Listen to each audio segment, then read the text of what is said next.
raz jeden človek, čo rozprávky zbieral. Všetky, ktoré našiel, pekne poutieral a prepísal krasopisne do knižky. Bol to veľký darček všetkým maličkým. Čarovné príbehy, kúzelné, zázračné, víťazia v nich dobré skutky, trestajú sa zlé. Na konci zvonec zvoní, všetci žijú šťastne, vstúpte aj vy do rozprávky, o chvíľu sa začne. Čarovné príbehy, kúzelné, zázračné, víťazia v nich dobré skutky, trestajú sa zlé. Na konci zvonec zvoní, všetci žijú šťastne, vstúpte aj vy do rozprávky, o chvíľu sa začne. Jedna bude o princeznej, čo sa hrá na malú myš. A v bundičke sivo šedej hľadá rozprávkovú skrýš. Inú pre vás dlhej chvíle utká zlatá priatka. Keď budete dávať pozor, nájdete v nej škriatka. Tretia vraví o priateľstve, ktoré neporazí nik. Jedným dychom vám ju povie náš mechúrik Koščúrik.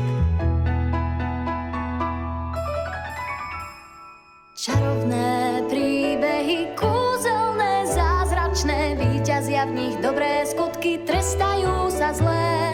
Na konci zvonec zvoní, všetci žijú šťastne, vstúpte aj vy do rozprávky, o chvíľu sa začne. Čarovné príbehy, kúzelné, zázračné, víťazia v nich dobré skutky, trestajú sa zlé. Na konci zvonec zvoní, všetci žijú šťastne, vstúpte aj vy do rozprávky, o chvíľu sa začne.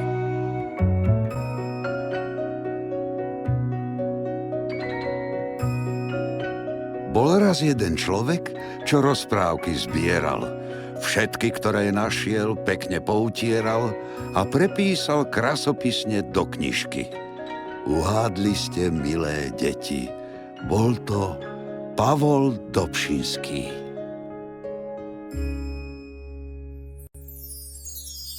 Zlato. Vzácny žltý kov.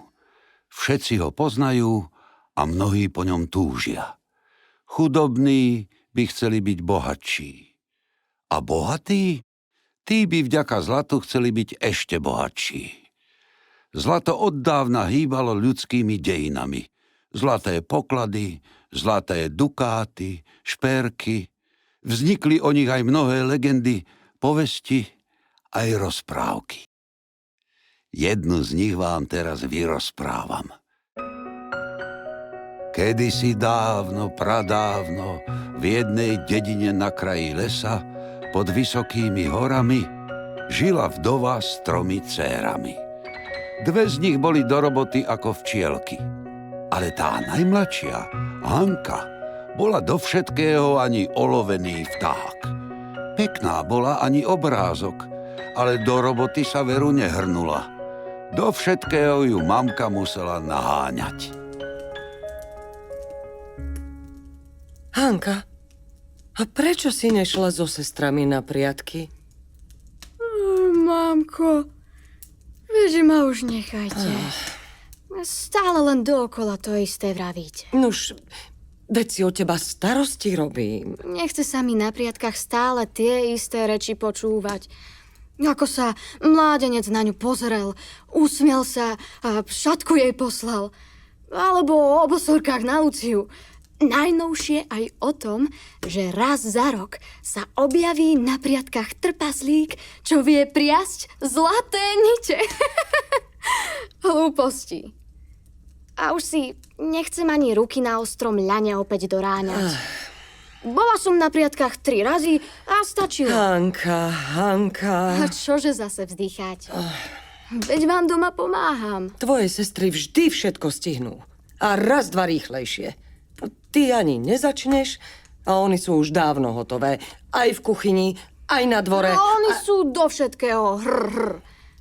Ale ja si musím všetko dobre premyslieť. Ale takto si ty, milá moja. Veru muža nenájdeš. Ostaneš mi doma na ocot. Pohľad na si. To je pravda. Ale to nie je všetko. Ale mámko, veď, že sa už toľko o mňa nebojte. Možno sa práve mne ten zlatý trpaslík raz zjaví. Trpaslík. To iste. Tak možno bohatý princ.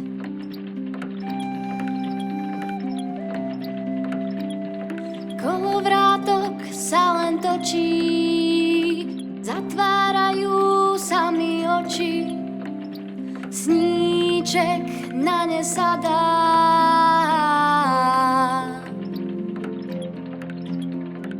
Vretienko je na tenko, nebude na plátienko. Sedieť doma pri praslici, sama sebe nedožičí. Mne princ na bielom koni raz pri dverách zazvoní. Spriadam ľan aj konope, mne pri dverách princ zaklope. Spriadam nite zo zlata, krásny sen ma už máta. Kolovrátok sa len krúti, šibni čarovný prútik. Nech sa ten sen splní, nech to bude naozaj a ja tu budem mať raj. Spriadam ľan aj konope, pri dverách princ zaklope. Spriadam nite zo zlata, krásny sen ma už máta. Krásny sen ma už máta. Krásny sen ma už máta. Hej, Hanka moja, s tebou ani z voza, ani na voz. A to nikdy nie je dobré. V tom istom čase žil v susednej krajine bohatý mládenec Matúš. Dospel do veku, keď si mal nájsť dievčinu vhodnú na vydaj. A tak sa vybral so svojím sluhom do sveta, aby si našiel nevestu. Putovali už veľa dní, ale vôbec sa im nedarilo. Žiadnu vhodnú nevestu neobjavili. A čo tá Richtárová najmladšia? Prosím ťa, vedieš karedá ani noc. A tá prostredná z Majera, kde sme boli pred týždňom? Tá bola k svetu, nie? To hej, ale keď otvorila ústa, hneď som skoro zutekal. Tak ja neviem, pane. Mne sa zdá, že len preberáte, až Až čo? No len to povedz. až preberiete a žiadnu ženu si nenájdete. Veď vám by nestačila ani zlatá priatka. Zlatá priatka? A to je čo zač? Nepočuli ste o zlatej priatke? Veru nie. Tak to je vám dievčička, ktorú trpaslík so zlatým fúrikom naučí priasť zlaté nite. Už nebolo by od veci nájsť takú zlatú priatku. Musíme sa teda vybrať tá do dediny, ktorá je pred nami. Tam isto cez zimu pradú dievčence ľan aj konope.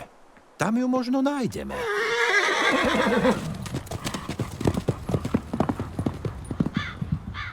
Chodili oni od chalupy do chalupy. Pýtali sa starých žien aj mladých dievok, či zlatú priatku nepoznajú. Ale nepochodili. Až napokon vošli do chalupy, v ktorej Hanka s mamkou a sestrami bývala. Ani vy nepoznáte zlatú priatku. Tak to vy ju hľadáte. Odkiaľ to viete? Milý môj, celá dedina hovorí len o tom, že od rána po chalupách chodí mladý pán a hľadá dievčinu, ktorá vie priasť zlaté nite. Áno, ja som to. To ste dobre prišli. Zlaté nite vie priasť moja najmladšia. Naozaj? Tak mi ju sem hneď a zaraz priveď. Ak sa ukáže, že v jej rukách sa ľan na zlato premení, i hneď si ju za ženu vezmem. Zavolám, hneď ju zavolám, ale dnes zlato priasť nebude. To už prečo? Až keď nastane spln, začne jej kolovrátok zlaté nite obtáčať.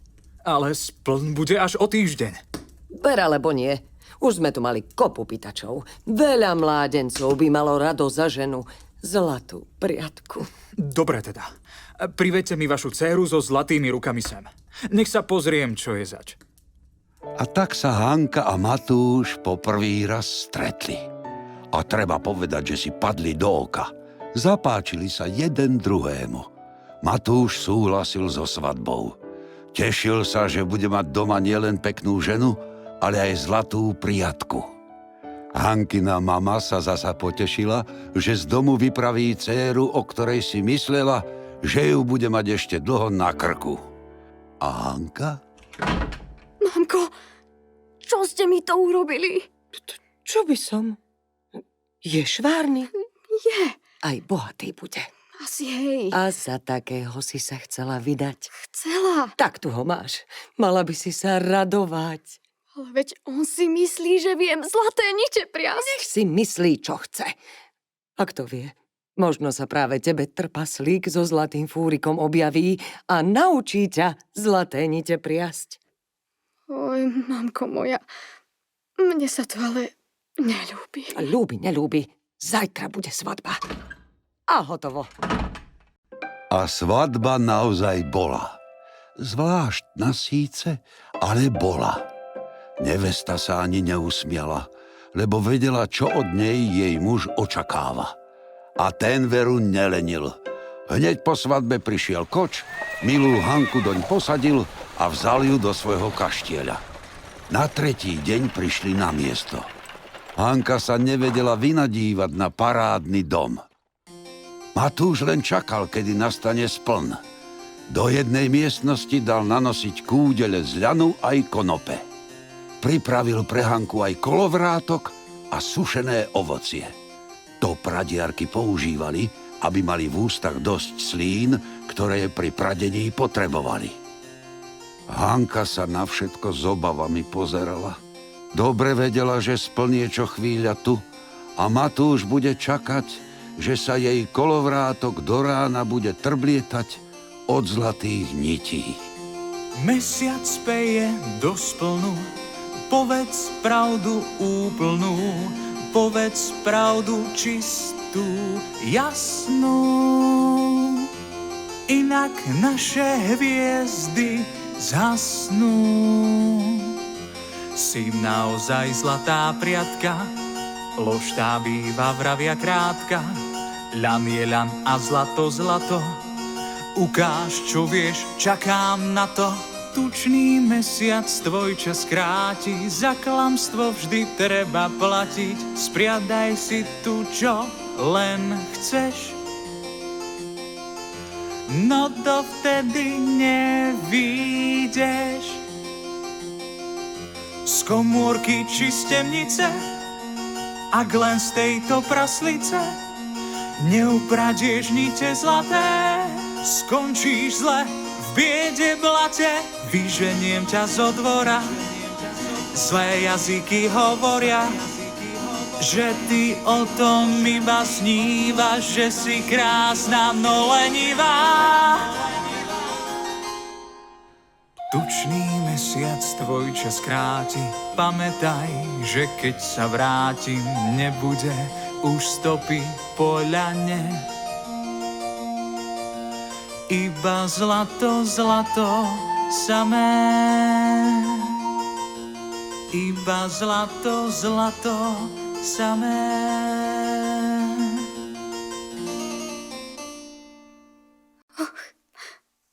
Ja nešťastná. Čo mám robiť? Ako mám tkať zlaté nite? Keď do rána nedokážem zmeniť ľan na zlato, môj muž ma s hanbou z kaštieľa vyženie. Mamko moja, mamko, čo ste mi to vykonali? Mne pomôže už len ten zázračný trpaslík. Len ten ma môže zachrániť. Nože, trpaslíček, príď mi prosím na pomoc. Príď mi na pomoc. Príď mi prosím na pomoc. Len čo Hanka 3-krát vyslovila svoju prosbu, otvorila sa stena na jej izbe. dnu vošiel malý mužíček s dlhou bradou a s vysokou červenou čiapkou na hlave. Pred sebou tlačil zlatý fúrik. Volala si ma, Hanka? Kto si? Ako si sa sem dostal? Veď si ma len pred chvíľou zo 3 razy prosila, aby som ti prišiel na pomoc. Áno, prosila. Tak tu ma máš. A čože odo mňa potrebuješ? Všetci vravia, že vieš, ako sa tkajú zlaté nite. Pravda, že viem. A naučíš ma to? Pravda, že naučím. Ja mám doma toľko zlata, až po vyše kolená. No mne to nič nehovorí, nič pre mňa neznamená. Naučím ťa, ako zmeniť ľan na priazu zo zlata. No všetko má svoju cenu, chcem sa s tebou porátať. Ja mám doma toľko zlata, až po vyše kolená. No mne to nič nehovorí, nič pre mňa neznamená.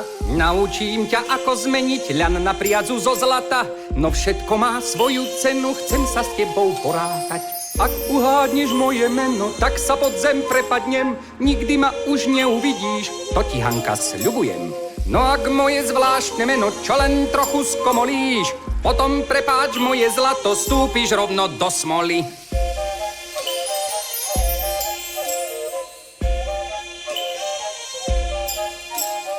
Vezmem si ťa tam, kde bývam, do podzemnej jaskyne, a tam si ťa na srdiečko s veľkou láskou priviniem. Naučím ťa, ako zmeniť ľan na priadzu zo zlata. No všetko má svoju cenu, chcem sa s tebou porátať. Ak uhádneš moje meno, tak sa pod zem prepadnem. Nikdy ma už neuvidíš, to ti, Hanka, sľubujem.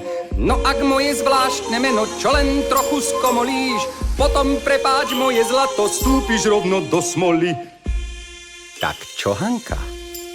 Súhlasíš? Súhlasím, so všetkým súhlasím. Len zo mňa rýchlo sprav tú zlatú priadku. Milá moja, priasť zlato je také ľahké. Dotkni sa môjho zlatého fúrika. Takto? Presne tak. Teraz rozkrúť kolovrátok. Bože môj, ako to? Veď z mojich prstov vyteká zlato. Veď som ti to sľúbil, milá Hanka. Je z teba zlatá priadka. Ďakujem, trpaslíček môj. Ďakujem. Naprač si zlata, hoci aj plnú izbu. Ale nezabudni, do roka a do dňa sa vrátim. A na teba bude čakať úloha. Uhádneš moje meno, tak sa pod zem prepadnem. Nikdy ma už neuvidíš, to ti, Hanka, sľubujem. No ak moje zvláštne meno čo len trochu skomolíš, potom prepáč moje zlato, stúpiš rovno do smoly.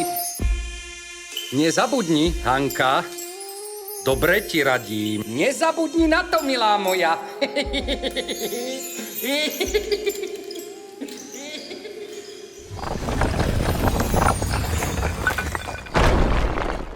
Keď na druhý deň vstúpil Matúš do komnaty, kde bola Hanka aj s kolovrátkom, od úžasu onemel. V rannom slnku sa všetko len tak trblietalo. To sa leskli zlaté nite, ktoré napriadla cez noc jeho žena. Tak je to predsa len pravda. Ty si tá vzácna zlatá priadka a ja som ti neveril. Áno, muž môj. Budem ti priasť zlaté nite od rána do večera. Budeme bohatí. A šťastný. Najskôr to naozaj tak vyzeralo. Mohli si kúpiť všetko, po čom túžili. Veď stačilo, aby si Hanka sadla za kolovrátok a mali zlata, koľko len chceli. Ale čo skoro sa presvedčili, že zlaté nite im nepriniesli iba pokoj a šťastie. Práve naopak. Čím viac zlata mali, tým viac sa oň báli. Všetci im závideli. Do očí sa im usmievali, ale za chrbtom kuli plány, ako sa ich bohatstva zmocniť. Navyše Hanka vedela, že o rok sa k nej vráti trpaslík so zlatým fúrikom. Ešte viac sa toho dňa začala obávať, keď zistila, že pod srdcom nosí dieťatko. Rozhodla sa, že svojmu mužovi vyjaví pravdu. Ako to povedal? Vraj, keď neuhádnem jeho meno, odnesie ma so sebou pod zem. Hanka, nič sa neboj, ochránim ťa. Pred ním nie. Najskôr som mal zlato za požehnanie, ale teraz... Máš ruky zo zlata, zlatá je tvoja niť, no ako sa s tým dá žiť? Je to skôr prekliatie, alebo dar nedar, slzami zmáčaná tvár. Nepomáha ani vodička svetená, asi som zatrátená. Čo bolo pred rokom, už si nespomínam, zlato je jak špína.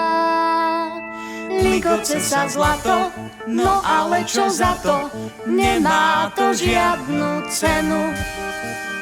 Držme sa v objatí, nech sa dobre vráti, čo bolo, nech sa vráti.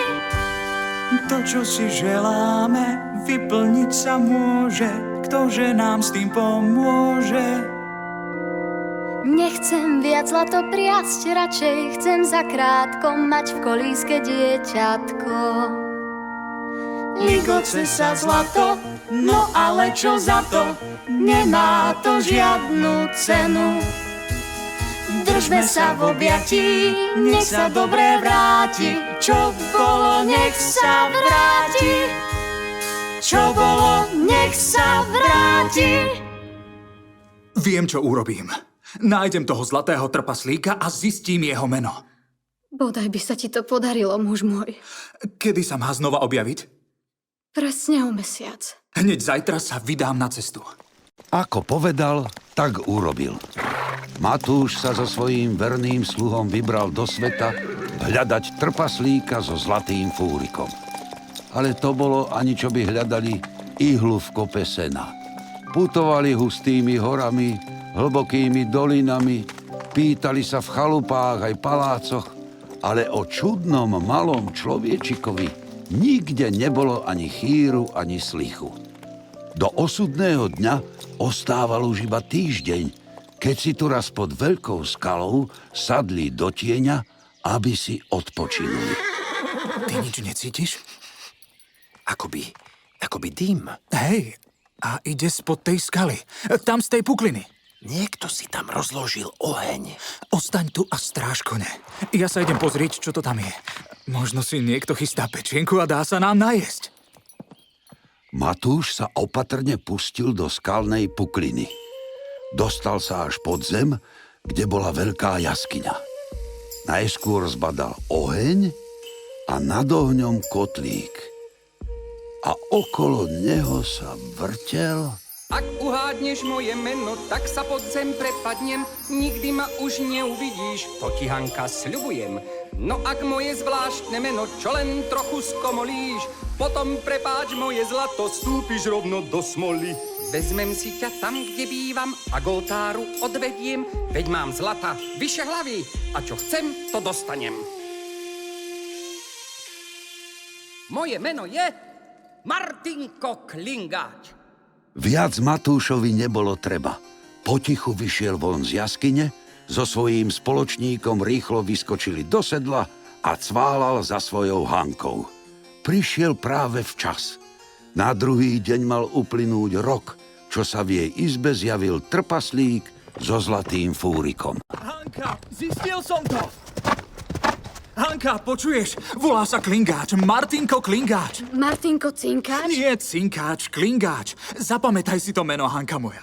Martinko Klingáč. Bojím sa, muž môj. Čo ak to predsa len nie je jeho meno? Na vlastné uši som ho počul. Dobre teda. Idem. Modli sa, aby sa všetko dobre skončilo. Čas ako slniečko zapadá za hory a potom nadíde noc, zem sa otvorí. Kiež by tento dníček nemal konca kraja, my by sme s Matúšom boli prostred raja. Veď nič mi nechýba, na čo priadza zlatá, radšej byť chudobná, ako si dní rátať. Deň za dňom uteká, deň za dňom sa míňa. Trpaslík už ide, čiaže je to vina.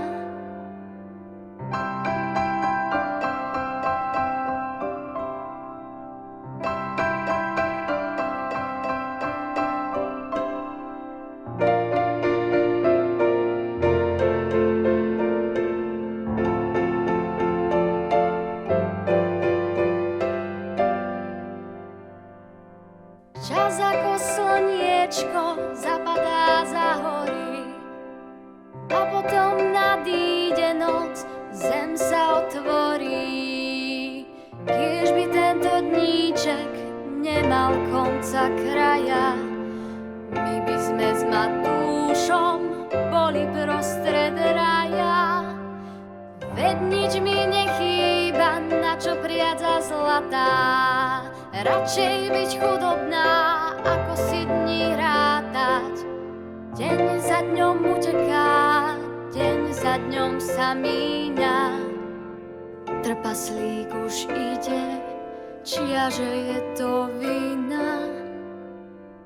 Hanka sedela v tej istej izbe, na tej istej stoličke pred tým istým kolovrátkom ako pred rokom. Už dávno na ňom nepriadla. Na zlaté nite sa nemohla ani pozrieť. Aj teraz len bez pohnutia sedela a čakala na polnoc. Tak, tu ma máš, Hanka. Rok s rokom sa stretol a ja plním svoj sľub. Veru, že mi povedz, či vieš moje meno. Ak ho uhádneš, nechcem ťa. Ale ak ho neuhádneš, vezmem ťa. Nuž, počúvam. Tvoje meno je... No, len ho vyslov. Tvoje meno je... Nevieš ho však? Nič to. Daj mi ruku a sadni si do môjho zlatého fúrika. Pôjdeš pekne so mnou. Už som nám nachystal svadobnú hostinu. Tvoje meno je Martinko. Ešte mám aj druhé meno. A to isto nevieš. Martinko Klingáč. Bastri Gulimotika. Uhádla si. Či sa len hnevám. Veľmi hnevám. Rozhodí ma.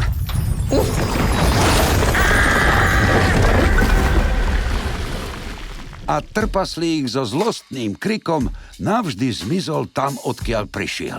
V zápätí pribehol Matúš. Bolože to radosti. Obom tiekli po lícach slzy šťastia.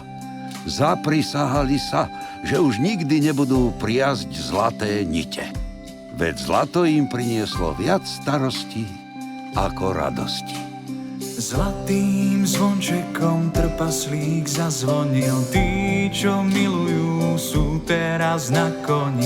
Lásku nezavrieš do klietky zo zlata. S hlúposťou a zlom sa nám treba porátať. Zlata sa nenaješ, to dobre vieš, tak nech ťa nemáta trpaslík zo zlata. Už vieme, čo je zač ten Martinko Klingáč.